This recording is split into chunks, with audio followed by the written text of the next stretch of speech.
Today, did you know that some of your Sims were gay? It's more likely than you think. This is CheckPoint.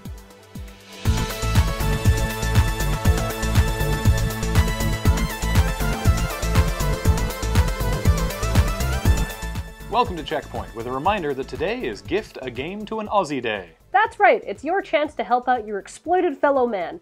Find an Australian or a New Zealander and give them a game they would otherwise have to pay too much for. But you say, how do I find one of those? Well, why not use the comment section right here below me on Penny Arcade? Or if you're watching on YouTube and can figure out their comment system, on YouTube. Anyhow, that's besides the point. Go out and help your fellow man. It'll make everybody feel good and hopefully become an annual tradition. Ouya is feeling bad because it took a long time to ship Ouyas to its many Kickstarter backers. So long, in fact, that Ouyas were in stores before some backers had received theirs. So, to make things right, they've given their backers, over 60,000 people, $13.37 in game credits on the Ouya store, which is a wonderful, selfless gesture and only somewhat of a clever ploy to stimulate the very sluggish Ouya game-buying economy. Clever girl, Ouya. Clever girl. Wasteland 2 has been delayed from its originally slated October release because developer In Exile wants to make the world totally reactive to player choices, by which they mean you can kill everyone. NPC, kill them. Someone joins your party, kick them out and kill them.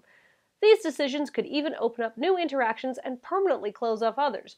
So sure, it might screw you over for some stuff later in the game, but that's a small price to pay, really. Imagine how much better Final Fantasy X would have been if you could just arbitrarily kill all the annoying NPCs in Spira. Heck, even some of the PCs, like Kimahri. Nobody used him, did they? Company of Heroes 2 is no longer being sold in Russia because Russians don't appreciate how the game portrays the Red Army of World War II. While the American army of the first game were portrayed heroically, the Russians in this game are shown as ruthless Soviet stereotypes, seemingly blind to the fact that despite the Cold War and current tensions with Russia, they were an ally in World War II.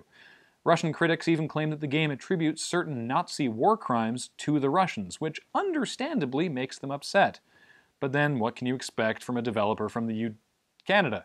From Canada. That is super awkward. Well, I guess terrible revisionist history is a mistake anyone can make.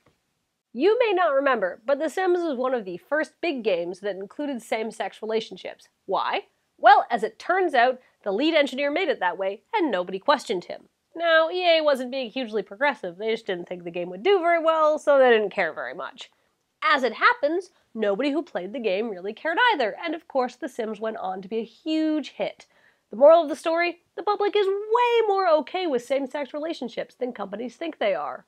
High-res studios may have leapt into the world of social media with both feet a little too enthusiastically. After realizing people were talking about their game Tribes Ascend on Twitter, Facebook, and most notably the r/Tribes subreddit more than they were discussing it on the official Tribes forum, they decided to shut down their forum and move all official user interaction to the subreddit.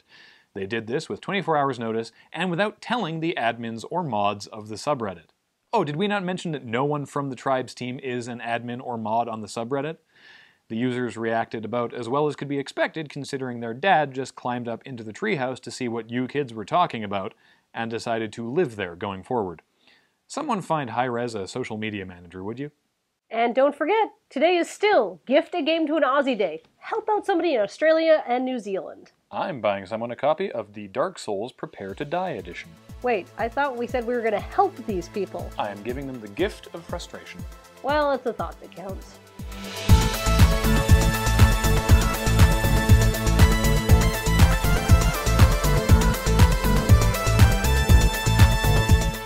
Coming up, Fat Shark's War of the Vikings will be very factual, but maybe not 100% accurate.